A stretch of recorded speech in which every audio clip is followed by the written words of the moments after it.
And are you refreshed? Good. Now what? Hi.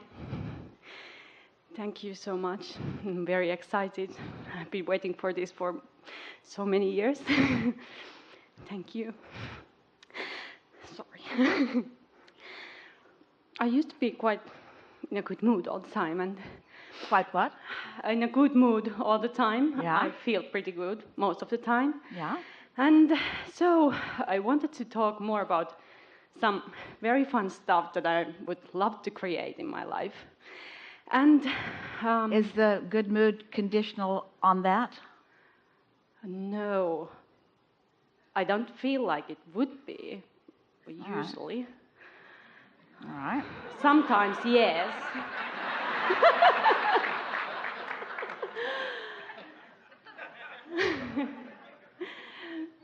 So, I have this interesting question about teleportation.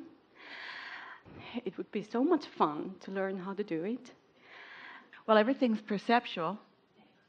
And so it's a matter of focusing and just letting it be, not using the reality that most people observe, dominate your thoughts. Exactly. And that's what's been my problem. How to shift my belief more to be able to allow myself to do it. That may be the essence of every question, or the most important aspect of every question. How do I allow something beyond what is to be my experience? But here's what trips you up.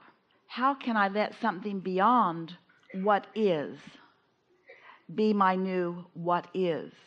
It's the stubborn belief in the manifested what is that slows it all down.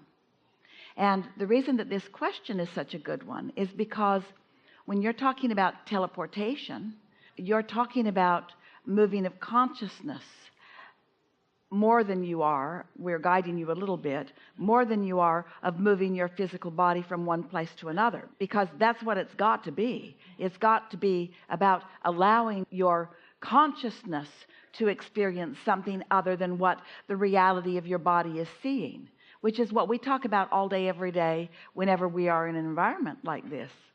Maybe the question is easier to answer when we state it in these stronger words. Why is what is so dominant in my experience? Why do I mostly look at what is?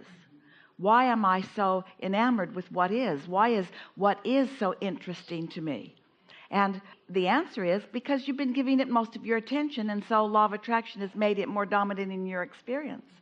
But it is not the dominant experience of your inner being. Your inner being's dominant experience is in your vortex. Your inner being's dominant experience is what you are moving toward, not what you are moving from. So those are the general answers. So how are you going to apply that to your own experience? Good luck with that. Next.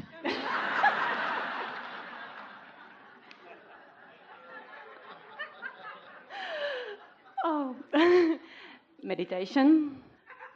Meditation could put you in a place of allowing more what's there, a stronger acknowledgement that everything is perceptual. But here's the thing.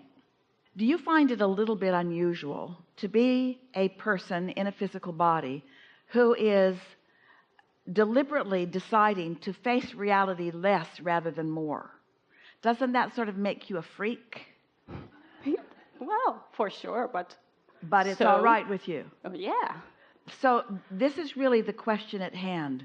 Are you really all right with being unusual in that way? Yeah, that's a very good question. Exactly. Yeah. So here's the next question, though, and this question matters more than all of the other ones put together. When you accomplish that, who will know other than you? Who cares? Good answer. Good answer. Because if you don't care, who else is in on it? If it's only about you and what you perceive, then as far as we can feel, there's no resistance in your way. When Esther first began receiving us, Jerry and Esther were living in Arizona on a golf course.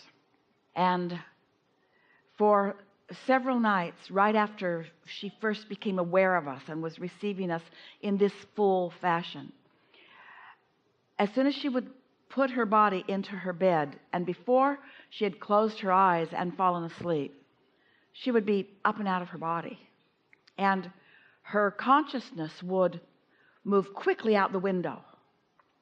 And she didn't want to get too far away from Jerry, so she stayed close by. They lived in apartments on a golf course, and she would fly to the boundaries of the golf course, but not beyond, not out into the city, not out into the desert. It was an apartment complex right on the edge of the desert. And Jerry always talked about how he liked so much being there because all of the fresh air was coming off the desert and there wasn't anything else out there. And Esther had this sense of well-being that surrounded this environment, and so she felt utterly safe and eager about this expanded experience. And she would fly very close to the surface of the water, and she would feel the spray of the water on her face and under the bridges, and then she would return full of satisfaction every night to her bed. She really, really, really, really, really liked that. And she had no one to explain it to. Have you ever had an out-of-body experience? She asks Jerry. No. Well, would you like to have one? I don't think so. Wouldn't you like to go with me? Why? Because it's really, really fun. This is fun too. And it bothered her so much. She asked person after person, do you go out of your body? No. And after a little while, Esther stopped going out of her body. Not because it wasn't fun, but because it was sort of humanly unnecessary. So she talked about it to herself and to Jerry from time to time, and then they moved to a whole other place. They moved to Texas.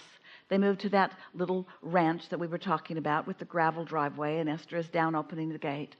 And one night she was lying in her bed and she was thinking about that golf course, and she was thinking about those out-of-body experiences, and she was thinking about how delicious they were, and all of a sudden she's out of her body. She's up close against the ceiling. The ceiling is like a marshmallow.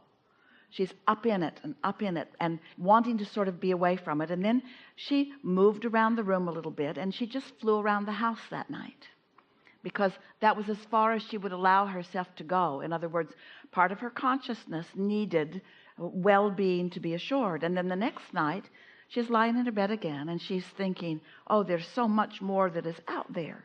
And I wonder who I might meet out there. I wonder who I could meet who would understand what I understand. And suddenly she could hear people walking up the gravel driveway. She could hear, sounded like a small crowd of them coming up the driveway, and they seemed like they were having a good time. And she looked out of a window that is not there in her daytime and walked out a door that is not there in her daytime, and she greeted, prepare yourselves,